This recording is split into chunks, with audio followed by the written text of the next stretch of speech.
Hey, so this is a problem where we need to get the work done when a liquid is being pumped um, into a container or from a container. So what is going on here, right? We have a large gasoline tank. The picture has been shown in the question. Now, we've been told the shape is half cylinder, right? As you can see, it's actually half cylinder. It has a diameter of 8 feet and it has a length of 10 feet. Assume that the tank is full of gasoline, right? So we assume that the tank is full of gasoline filled to the brim for 2 pounds per cubic foot. Set up an integral to find the work required to pump all the gasoline to a platform 2 feet above the tank. So now we need to set up, first of all, we are aware that the work done for pumping is equal, right? It's going to be equal to the weight of the liquid. Now this weight is going to be per cubic foot here, right? The weight is going to be per cubic foot. So the weight of the liquid times the volume times the distance to be pumped. In this case, we see that our liquid has a weight of 42 pounds per cubic foot. So W here equals to 42, which is the weight. Now, what is the distance? What distance is this liquid going to cover? Now, we are looking at the distance of all of the particles, right? We are looking at the distance of all of the particles in your cylinder here. We're looking at their distance. Now, each of the particles will cover a distance of, remember, we need to find the work required to pump all the gasoline to a platform 2 feet above the tank. So it's going above the tank there, and the tank here is 10 feet long. So each of the particles will have to travel a distance of 12 minus what? Minus x. Minus its distance from the particle. So if the particle was at a distance of at a length of 3, it's going to travel a distance of 12 minus 3, which is 9 feet. If it's at the lowest point, if the particle is at the lowest point, it has to travel, that's at 0 feet, it has to travel the whole 12 feet. So that's the idea there. So the distance is going to be expressed as 12, which is the length, minus x, which is the distance, the position of each of the particles. Now the volume here, the volume is expressed as the area function, that's the area of the cross section, dx. Now dx represents the thickness, right? It represents the thickness of that slice. So it's just like you're getting a slice here. We're cutting this into a slice here, all right? So we're trying to get the area of all of these slices. That's the area of that slice times its thickness there. That gives us the volume. So adding all of those slices, adding all of them will eventually give us the volume. So we add them up to a limit of infinity, right? We add them up to a limit of infinity, and when you and the sum of these slices as it tends towards infinity is actually its integral, right? It's actually its integral, and it's going to be the integral along the x-axis. So we're trying to add them from point 0 here. Let me represent that here. We're trying to add all of the slices from a point 0 to a point 10. So that's the boundary. From point 0, we are giving the origin. We are giving the position of the origin as 0. So all of these slices from 0 down to the end of the half cylinder, which is 10. So it's going to be from 0 to 10. All right. There's a general formula for this, and I'll just put that up there for us to see. Work done equals to the integral from a to b meaning the length or the depth, right? The depth of the liquid at that time, right? That's the a to b.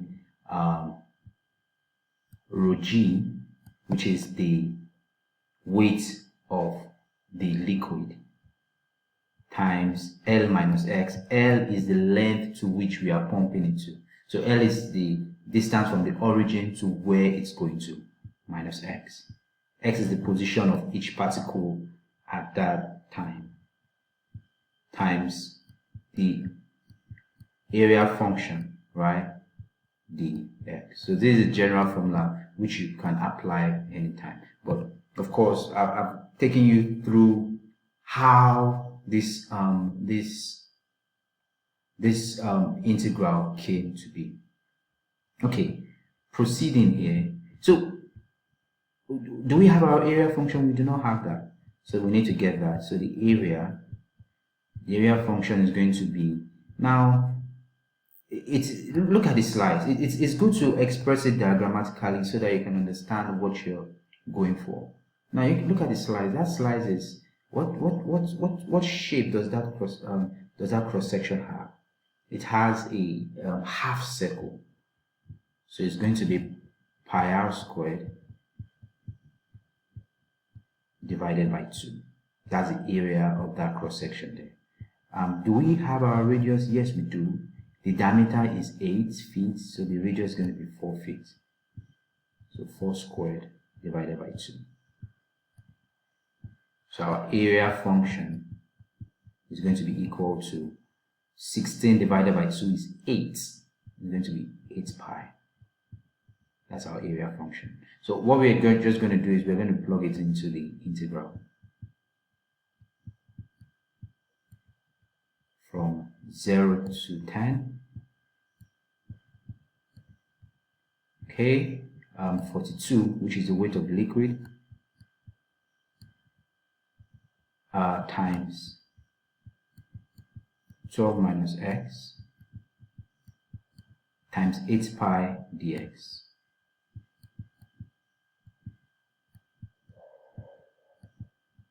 All right, so basically that's it. But if the liquid were water, you should know that you're going to use 62.5. You might not be given that in an exam, so please put that in mind. If the liquid is water, you're going to use 62.5 as the weight per cubic foot there.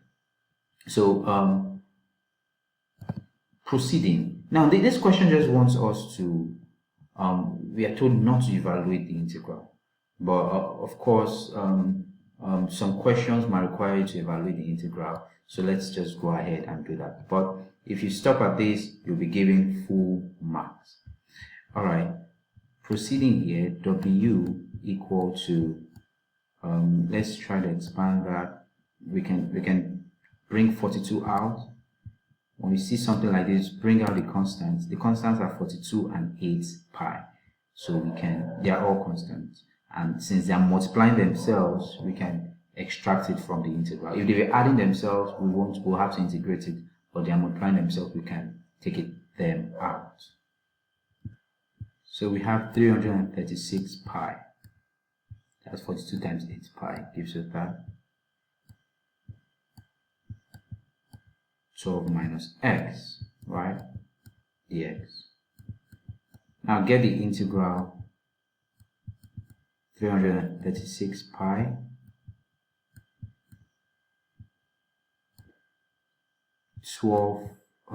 x, right, minus x squared over 2. Let's have that bracket cover them all. So you're trying to find it from 0 to 10. So we can proceed here. So 336 pi. Now when you plug in 10, you're going to have 12 times 10 minus 10 squared divided by 2. Now when you plug in 0, you're going to get 0, right? If you look at it, you're going to get 0. So when we are supposed to subtract the upper boundary from the lower boundary, but the lower boundary gives us 0. So there's no point plugging it in. But if you want to plug it in, you're good, but just know that the answer is still going to be as if you just plugged in 10. So we can we have to go to the next space here, or we can use this space. Let's use a small space over here. Alright, so our W, which is our work done, will be equal to 336 pi times 120 minus 10 squared over 2 is 50. Alright, 336 pi times 70. So our work done is equal to 23,520 pi joules. So if you're going to work that, if you're going to multiply it by pi, you're going to have W equals to 73,890 by 0.3 joules. So that's what you're going to have. Please, the issue here is in setting up. Once you're able to set up, you're good to go. So take note of these parameters, what they all mean. L, right? L is from the origin to where you're taking it to. A of x is the shape, right? The shape of the cross section. Take note of that shape. Sometimes it's full circle, sometimes it's half a circle, sometimes a rectangle. So take note of the shape of that cross section. Rho g is the weight, right? If it's water, the weight is going to be 62.5. But in this case, it's gasoline and we are given. If it's not water, you'll always be given its weight in pounds per cubic foot. The integral is a depth, right? Most times we set the origin to be 0. It's convenient for us, right? It's convenient to set the origin to be 0. You could have set the origin to -1, right? But since the depth is 10, it's going to be from -1 to 9. But for convenience sake, we set it to 0. So when you set it to 0, we just take from 0 to 10. So that works in that way. Let me know what you think.